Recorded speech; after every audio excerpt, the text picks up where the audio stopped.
So welcome to Cambridge 02139. Tonight we have the pleasure to be with Ricardo Hausmann. Ricardo is the director of Harvard Center for International Development. He's also a professor of practice of economic development at the Harvard Kennedy School and a dear friend of mine. But today we're not here to talk about our friendship, Ricardo, aren't we? No, we're here to talk about other things. And one of the things is, I've heard through the grapevine that actually you are interested in economic development and how complexity relates to economic development. And my question is, when it comes to economic development, why complexity? Why don't we want to keep it simple?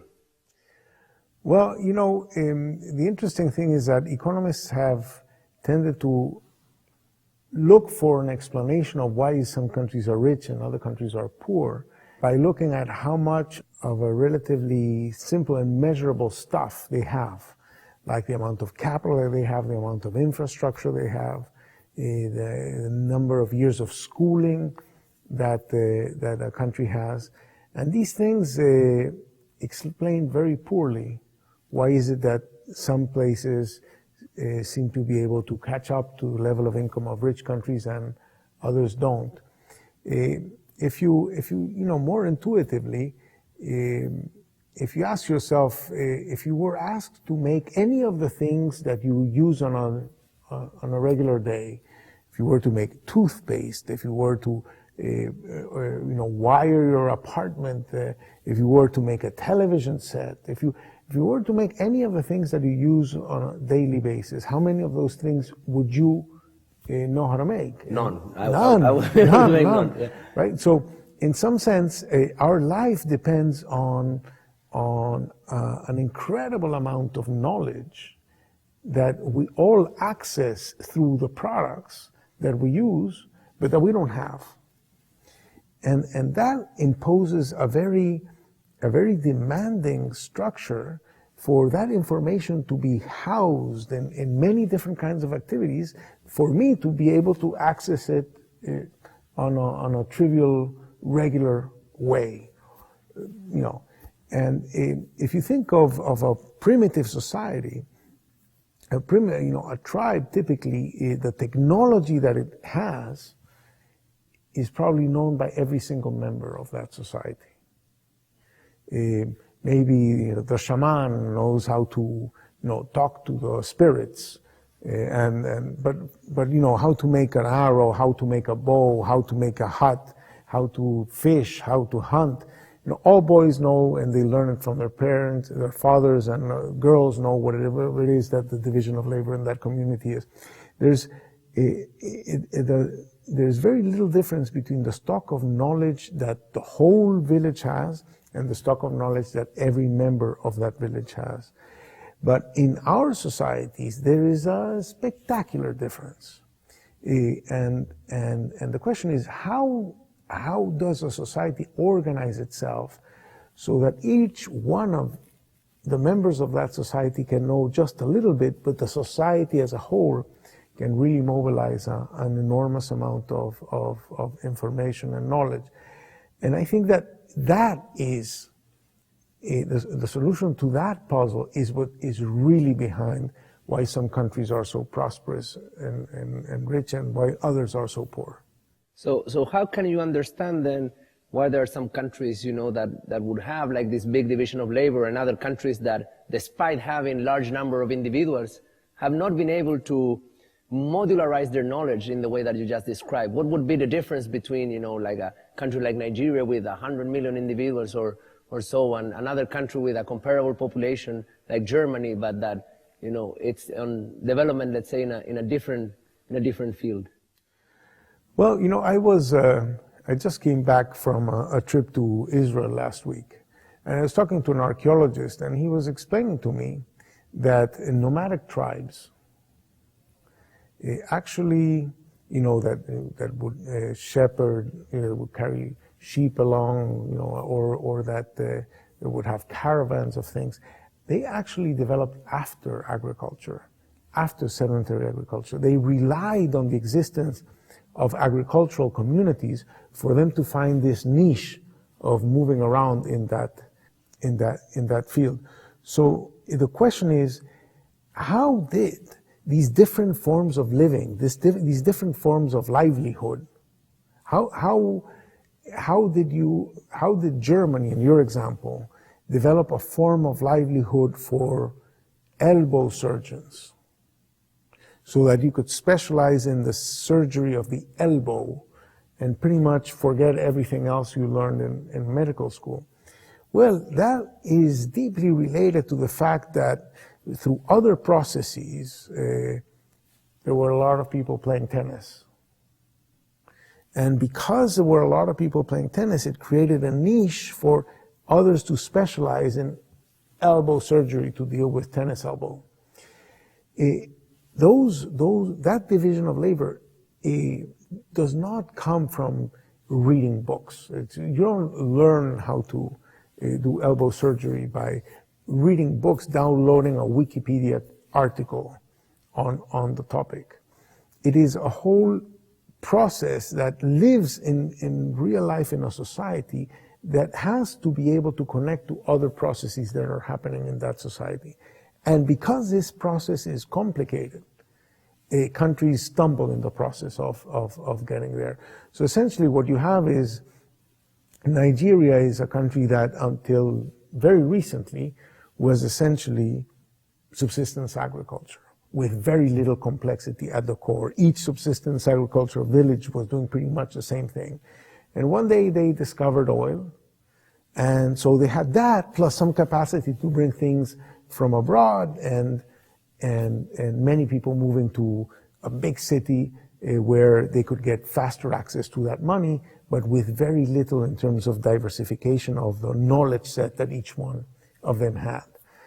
So that is why you can get, societies that are big. I mean, China and India, until yesterday again, were incredibly poor countries. And by 1975, both of them had incomes per capita below $1,000 per year.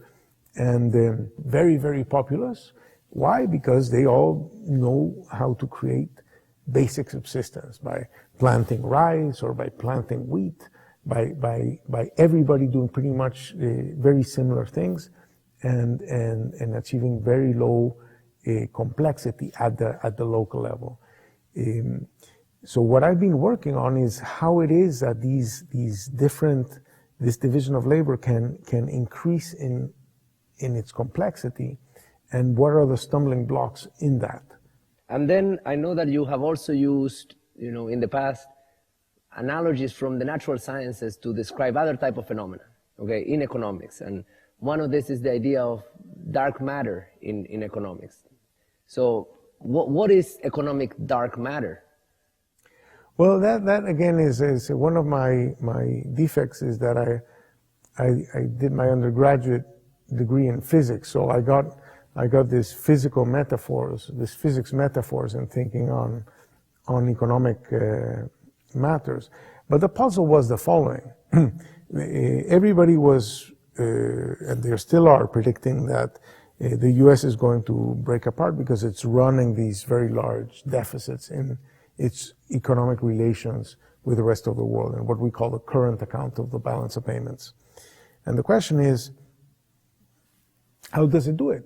The U.S. accumulated something like $7 trillion of current account deficits over the last 30 years. So you'd say, well, if you started with a certain amount of assets, that means that you sort of like borrowed $7 trillion in 30 years. Well, if you borrowed that money and if you're paying 5% interest on that money, you should be paying, I don't know, $300 billion. Just to serve that debt. Just to serve that debt that you borrowed. And the more you borrow, the more you have to serve. Eventually, you cannot keep it up. So when you look at how much in net terms the U.S. is paying the rest of the world, the answer is nothing.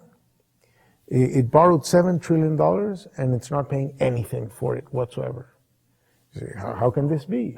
How did that happen? The metaphor of dark matter is that dark matter is a theory that physicists have developed to try to understand why is it that galaxies don't fall apart. What's holding them together, because galaxies are rotating at a rate in which they should fall apart if they were held together by the mass, by the matter, that is by observable. the gravity that is generated by the matter we observe. And so the physicist's way of thinking about this thing is to say, so there must be a matter that we do not observe that is holding this thing together. So the metaphor is the same here. The question is, what is it that is holding the world together that allows the US to be borrowing these $7 trillion and not pay anything for it? And the answer in this case is that the US is exporting some dark matter, some invisible thing, which you can think of as a know-how or business plans that allows it to invest abroad money and get a much higher return than the return that foreigners get when they invest in the US. So say a foreigner investing in the US is like the Chinese government buying US bonds. So say there's $100 million coming from China to the US, and the US pays 2-3% or whatever it is on that. But then Walt Disney goes and makes a Euro. Well, Euro Disney is not a very good example of a successful US investment, but Starbucks going off, open like a bunch of offices in Japan or like new. So the same $100 million is now mixed with some know-how. And that know-how causes this investment to yield 10%. So actually, the story is that the US in net terms borrowed something like $7 trillion, but that is the net of having invested $14 trillion abroad and having foreigners invest $7 trillion in the US. So the net difference is $7 trillion, but the return on the $14 trillion abroad is enough to upset the increase in the debt. So the US is a net exporter of this know-how, this dark matter, and since this dark matter is real, somebody should be importing it. So we actually can redo the numbers for the world, and when you do that, you find out that the world is actually more stable than it would appear in the absence of these considerations. So this matter is dark for the point of view from accounting. It's kind of, depending on how you're accounting for things in the world, this thing is being left out, and that's why we have not been able to see it, but that doesn't mean that it's not there. Exactly. That unless you have the concept that there are these other things that are impacting economic transactions that we didn't have in our minds before, if you don't have that concept in your head, the world looks weird. But with that concept, the world looks more like we thought it was. Okay, so that's very interesting. And then, so Professor Hausmann or Ricardo, so you are not originally from here, from the US. So where are you from originally? I am from Venezuela. So you grew up in Venezuela. And then what brought you to America? Well, what brought me to America is the price of oil. Because when I graduated from high school, the price of oil quadrupled, and the government had this very generous scholarship program to go study in the U.S. Had I been born a little bit earlier or a little bit later, you would be a doctor studying in Cuba. Who knows? So there was this generation of my generation where it was very easy to go study in the U.S. and at the same time, the political problems in the country had shut down the university for a couple of years. So actually, if you wanted to study in Venezuela, you had to wait like a year and a half until you got the right to apply because there was a backlog. So essentially, I was lucky. So then you came here, you came to the US, you studied physics first, you mentioned, and then, but now you are an economist, and I know you work as chief economist in the Inter-American Development Bank some time ago. So how did that process happen? How did you move from, starting as an undergrad in physics and then move to economics? And tell us a little bit about your career as an economist and what eventually led you to be here directing the Center for International Development at Harvard. When I was in school, when I got to the university, I thought,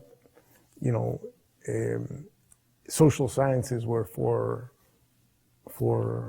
were easy sciences. The hard sciences were math and physics and stuff like that. So we all have that sin. I wasn't going to do the easy stuff. And then actually, both because I was interested in what was happening in the world and because I took a course in the philosophy of science, I suddenly realized that actually maybe the social sciences, if anything, are harder. They may look simpler because they are less developed, they are less advanced, but the underlying epistemological problems are more challenging. So in a way they would be less developed because they were harder, not because, you know... Exactly, exactly. So that made them sort of like intellectually respectable. Plus, I was very interested in the answer. And then I made, I think, what is a mistake. I thought that physics was pretty much a done science, and that the future of physics was going to look like the present of chemistry at the time. So that was like late 70s? Or? Yeah, mid to late 70s. You know, there were no major chemical puzzles left, right? There was, the basis of chemistry was physics, and then the more complex problems of chemistry was biology, and so it was hollowed out by that. So I thought that physics was pretty much a done deal. To my surprise, I think that physics has changed more since I graduated than economics has changed. so actually that was a mistake. But I thought that I was getting into a more dynamic field. But in any case, I did say that I was planning to go back to Venezuela, and so my line was that electrons are the same everywhere, but economies are not. So it wouldn't really make sense to go back to Venezuela to study the electron, but it would make a lot of sense to go back to Venezuela to study the economy. So I did go to Venezuela, and because economics is sort of like an applied science, and I saw it as an applied science. Very quickly, I ended up in government. Actually twice. The second time as Minister of the Economy, and then when I left government, they offered me this interesting position at the Inter-American Development Bank that wanted to create a research department. So I became the chief economist, and I created this research department, which up to this day is one of my proud achievements. So that's a very, very exciting research group that I keep very much in touch with. And then Harvard came along and made me an offer I couldn't refuse. So that's how I ended up here. And now going forward, just to conclude, so you've been a minister in a country. You've been, in a big multilateral institution like the Inter-American Development Bank, and now you have been in academia for 10 years and change. So now going forward, having been in these three different type of worlds, what's in the future? How do you think these different parts should interact? What is the role of, an academic, when it comes to, multilaterals, when it comes to governments? Can they help? Should they, stay aside? What do you think that type of future or that type of interaction should be? The way I have lived through the process involves much smaller changes than the categories that you've just mentioned would imply. So when I was in academia, initially I was very much related to trying to figure out what was happening in Venezuela. There was a crisis at the time. What were its causes? How to think about it? And the government was trying to answer those questions, and that's how I ended up in government, because the first time I was pretty much, there were only two macro models of Venezuela at the time, and I had done one of them, and the government needed to make decisions, and so I ended up in government. When I was in government, the second time as a minister, we had enormous economic problems, and we got a lot of support from the International Monetary Fund, the World Bank, the Inter-American Development Bank. So I was dealing with people that were doing the kinds of things I ended up doing after I left government. So it, again, was the same. So we're in this, and then to this day, I spend a lot of time talking to governments. So I calculated that, for example, last year, I visited 12 governments in the course of the year. So I feel that these are different nodes in the same network, that it's all about thinking about what determines the economic shape of the world and what you do about it. So we're all in the same community, and there are different ways to live in that community. One is in government, one is in academia, one is in these agencies that help governments and that get their ideas from academia.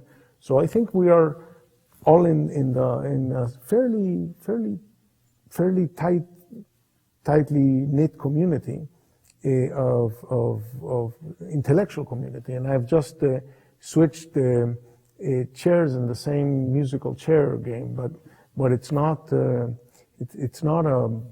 change in a more fundamental change than that. I think that academia has the virtue that it has fewer committee meetings. And that is, I think, the secret of its productivity. Thank you, Ricardo. It was lovely to have you, and thanks for keeping the conversation open between all these different parties and sharing with us some of your thoughts. So thank you very much. Thank you for having me.